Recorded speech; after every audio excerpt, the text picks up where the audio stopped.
Yan, kung makikita nyo, dito po tayo sa Carriedo, sa May Quiapo Church. So, malinis na po. Isa po ito na clearing operation ng Team Yorme. Ito, makita nyo, malinis na po.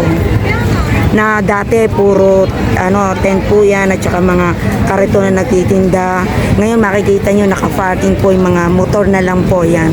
So maluwag na maluwag, marami mo mga tao na naglalakaran yan. So maluwag, hindi siya masikip. Ito po, dati napakarami po nagtitinda ng sari-saring mga gamot, mga kandila para sa simbahan. So ngayon, may designated place na po sila para sa kanilang, ayan, pati mga kapulisan natin, maluwag po nakakadaan. Ayan po. So napakaluwag po, ang ganda. Oh. So ang sarap maglakad.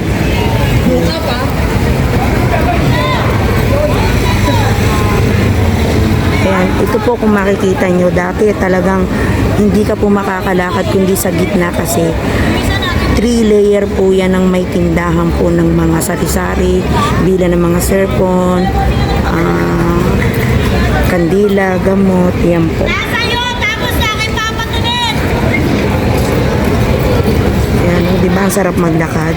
Tsaka ang gandang tingnan, talagang malinis na malinis po. Isa po ito sa binombahan ng tubig ng mga ating mga masusugid na mga tagapaglinis ng ating Maynila. Ayan. Masarap pong maglakad. Oh.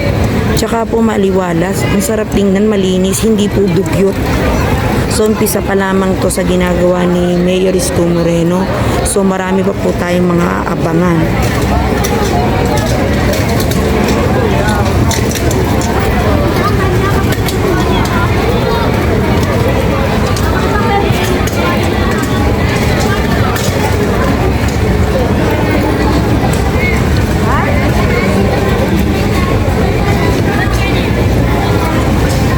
Sarap maglakad.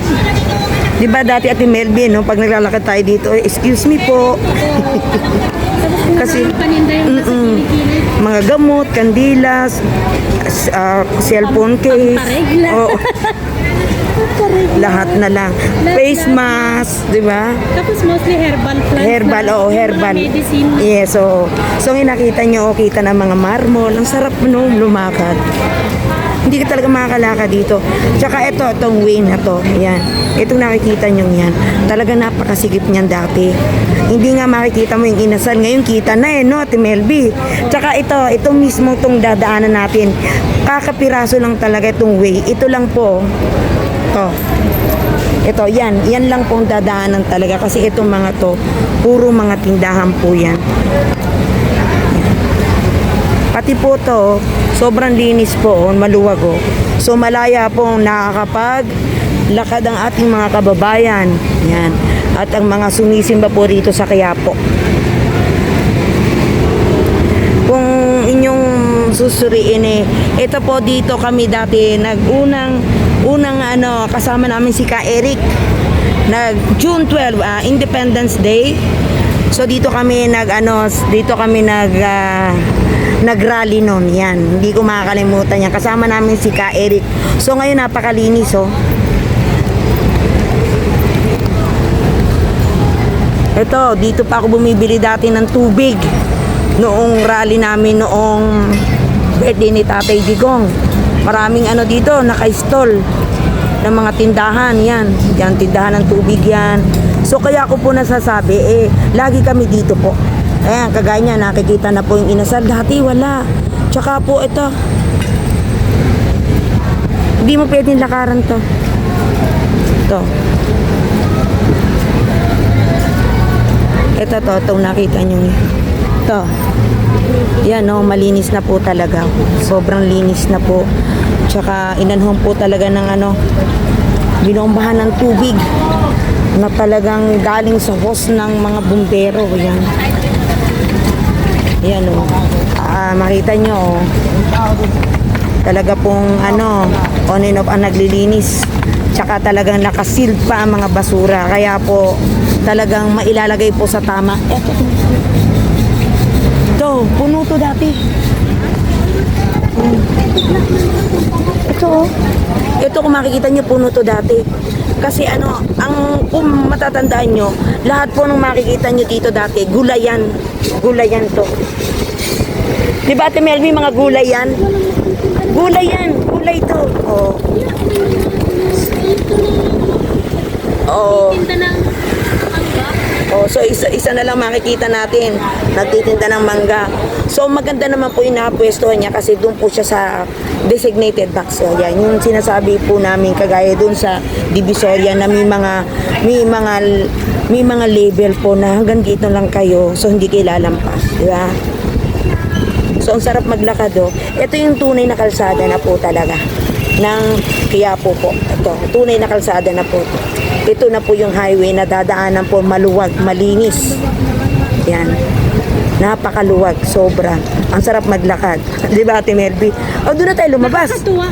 Dito kasi ako bumibili ng gulay. ng cellphone ko. Oo. Eh, nakapagtaka, walang tao ngayon. Ayan, no? Ay, So, meron palang taong nakikita. Naglalakad. Pero wala yung Mga vendors. Oo. Grabe. O, di ba? Dito na tayo lumabas. So talaga makikita nyo na ang mga magagandang mga nagtindahan, no? Mga stall. Oh. Tingnan nyo po. Oh. Dati hindi nyo makikita yan na ang ganda nila. Walang ganda yan dati. Kasi napapaligiran sila ng mga vendors. Pero ngayon nakikita na po yung mga stall nila na magaganda. Magagalit na siguro yung mga motorista kasi kami na yung pangalang nga lang sa kalsada. Kami na lang po nakikita kaya lang binubusin ng pot-pot. Hindi na mga vendors yung mag-structure. Kundi kami na.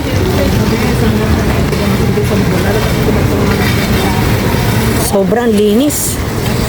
Tingnan nyo, oh, iniskoba, oh. Iniskoba yan, oh. Dati makikita nyo, putik yan. Hindi kasi natin nakunan yung ano ma'am. Ay, yung before, no? Paglinis Oo. nila. Oo. Wala, malinis. Oo. Naaktuanan ko lang. Oo. Naaktuhan ko. Divisoria. Oo, ito, mas malinis, oh. Kaya po, hindi ko nananihin. Grabe, iniskoba nila yan, no?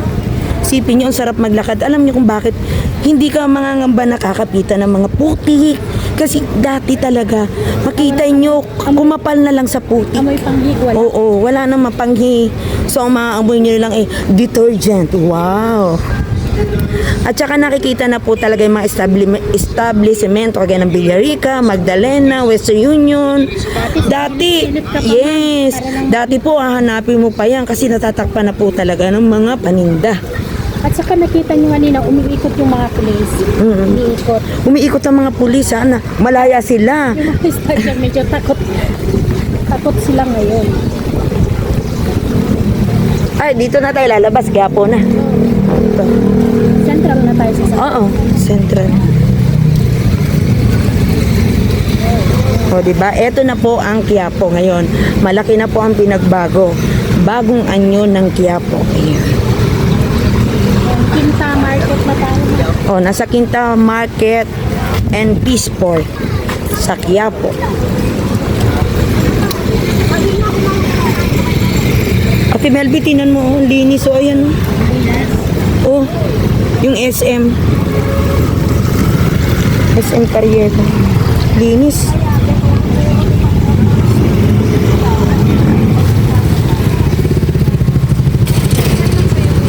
Dito po tayo sa ilalim. Ang tawag dito, ilalim Quiapo yan. So, malinis na malinis, oh. Oh. Ito na po yun. Mula rito hanggang doon, yung simbahan ng Quiapo. Sobrang linis. Ang sarap maglakad. Itong nakikita natin at Melby, ilalim Quiapo na to eh. Ito. Ang tawag ng ilalim Quiapo. Oo, ilalim Quiapo na. Ito na yung mga intersection kung tawagin. Likuan na to ng mga jeep. Hanggang dyan na lang yung mga jeep kung saan man sila bumabiyahe. And then pabalik na sila kung Pakubaw, Papier, kung saan man. Yan. Sila na ikot. So napakalaki na ipinagbago na naman ng Quiapo. Yan. Ito sa Quiapo. So nakita nyo na, inikot na natin ang mga magandang nagawa at talagang nilinisan, nilagyan ng detergent at nilagyan pa ng downy. Hindi lang banlaw, may downy pa, di ba? Saan ka pa no? Yes, na ay. Tapos na din pala yung mga nagtitinda. Oo, wala na. Oh. So talagang malinis na ngayon. Ang makikita na lang po natin ay yung mga tricycle na bumabiyahe. O, di ba? Si Sir A kumukuha ng picture at isinasubmit niya. Tsaka kita na po yung Jollibee, oh. Quinta and P-Sport. Ayan. Quinta Market and P-Sport and Jollibee. Dati, di mo makita, nahanapin mo. Ang ganda. Ang ganda-ganda ng pinagbago. Ayan, nakita nyo na po lahat, ha. Thank you very much po sa ating lahat. Naikot na po natin ang Quiapo. Malaki na po yung pinagbago. At ilang araw pa lang po si Yorme, talagang ang mga constituents niya at mga taga-Malineño ay sumusunod. Yan. May disiplina. Thank you very much.